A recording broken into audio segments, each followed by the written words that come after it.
ईश्वर ने हमारे भाग्य में जो लिखा है उसे हमसे कोई नहीं छीन सकता। लेकिन अगर हमें अपने ईश्वर पर सच्चा भरोसा है तो हमें वो भी मिल सकता है जो हमारे भाग्य में नहीं लिखा होता। इंसान का मुश्किल वक्त उसके लिए एक दर्पण की तरह होता है जो हमारी क्षमताओं का दर्शन हमें करवाता है। वह दिन मत दिखाना कान्हा कि हमें खुद पर गुरूर हो जाए।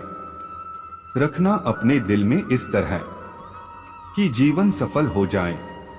इस पूरे ब्रह्मांड में ऐसी कोई ताकत नहीं जो इंसान की इच्छाओं की पूर्ति कर सके, क्योंकि इंसान की इच्छाएं एक समुद्र के समान होती है जिसे कभी भी भरा नहीं जा सकता।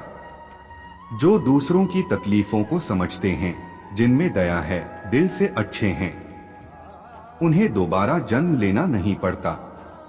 अगर कोई मनुष्य हमारे साथ बुरा कर रहा है तो उसे करने दो, यह उसका कर्म है और समय उसके कर्म का फल उसे जरूर देगा। लेकिन हमें कभी भी किसी के साथ बुरा नहीं करना चाहिए, क्योंकि यही हमारा धर्म है। दुष्ट लोग अगर समझाने मात्र से समझ जाते तो यकीन मानो महाभारत कभी ना होता। श्री कृष्ण कभी भी हमारा हाल नहीं पूछते, पर वो हमारी सब खबर रखते हैं। श्री कृष्ण अपने सच्चे भक्तों पे हर घड़ी नजर रखते हैं। जो हुआ वह अच्छा हुआ, जो हो रहा है वह अच्छा हो रहा है, जो होगा वह भी अच्छा ही होगा। तुम भूत का पश्चाताप न करो, भविष्य की चिंता न करो, वर्तमान में जियो। अगर आप जीवन में असफल होते हैं तो आपको दोबारा प्रयास करने में कभी नहीं घबराना चाहिए, क्योंकि जब आप दोबारा प्रयास करते हैं तो आपकी शुरुआत सुनने से नहीं बल्कि आपके अनुभव से होती है। जिंदगी में सदैव अवसरों का आनंद लेना चाहिए, लेकिन किसी के भरोसे को तोड़कर नहीं। इस संसार में मनुष्य किसी भी रूप में बड़ा नहीं होता, बल्कि मनुष्य के पीछे जो ताकत खड़ी होती है वो ज्यादा बड़ी होती है। मनुष्य अपने सच्चे हृदय से जो दान दे सकता है वह अपने हाथों से नहीं दे सकता, और मौन रहकर हम जो कह सकते हैं वह हम अपने शब्दों से नहीं कह सकते। अंतकाल में जो मनुष्य मेरा स्मरण करते हुए देह त्याग करता है वह मेरी शरण में आता है। इसलिए मनुष्य को चाहिए कि अंतकाल में मेरा चिंतन करें। जिस व्यक्ति के पास संतुष्टि नहीं है उसे कितना भी मिल जाए वह असंतुष्ट ही रहेगा। श्री कृष्ण जी कहते हैं, जिस व्यक्ति को आपकी कद्र नहीं उसके साथ खड़े रहने से अच्छा है आप अकेले रहे।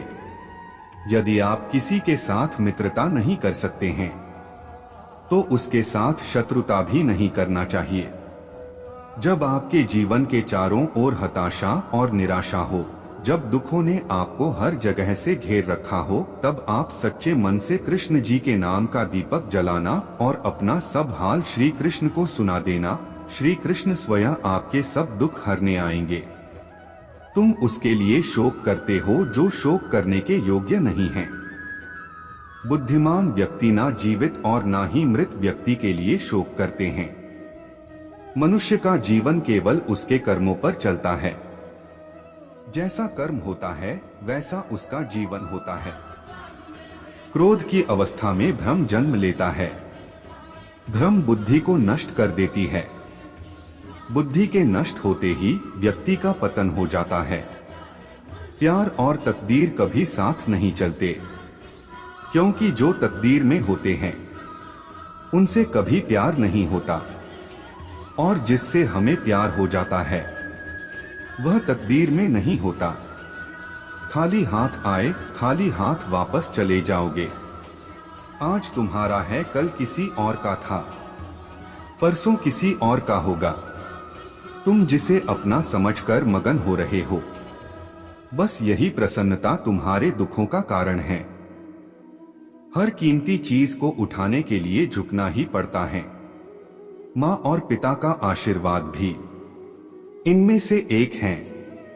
वह जो सभी इच्छाएं त्याग देता है मैं और मेरा की लालसा तथा भावना से मुक्त हो जाता है, उसे शांति प्राप्त होती है। अगर व्यक्ति शिक्षा से पहले संस्कार, व्यापार से पहले व्यवहार और भगवान से पहले माता पिता को पहचान ले तो जिंदगी में कभी कोई कठिनाई नहीं आएगी। फल की अभिलाषा छोड़कर कर्म करने वाला पुरुष ही अपने जीवन को सफल बनाता है। स्वार्थ से रिश्ते बनाने की कितनी भी कोशिश करें, वो कभी नहीं बनते हैं, और प्रेम से बने रिश्तों को कितना भी तोड़ने की कोशिश करें, वो कभी नहीं टूटते। जीवन में समय चाहे जैसा भी हो, परिवार के साथ रहो। सुख हो तो बढ़ जाता है और दुख हो तो बट जाता है। जब आप प्रभु के साथ जुड़ जाओगे तो आपकी परीक्षा आरंभ हो जाएगी। कुछ लोग इसे दुख समझते हैं तो कुछ लोग प्रभु की कृपा, बुरे कर्म करने नहीं पड़ते हो जाते हैं और अच्छे कर्म होते नहीं करने पड़ते हैं। अहंकार मत कर किसी को कुछ भी देकर, क्या पता तू दे रहा है या पिछले जन्म का कर्जा चुका रहा है। प्रेम और आस्था दोनों पर किसी का जोर नहीं। ये मन जहां लग जाए वही ईश्वर नजर आता है।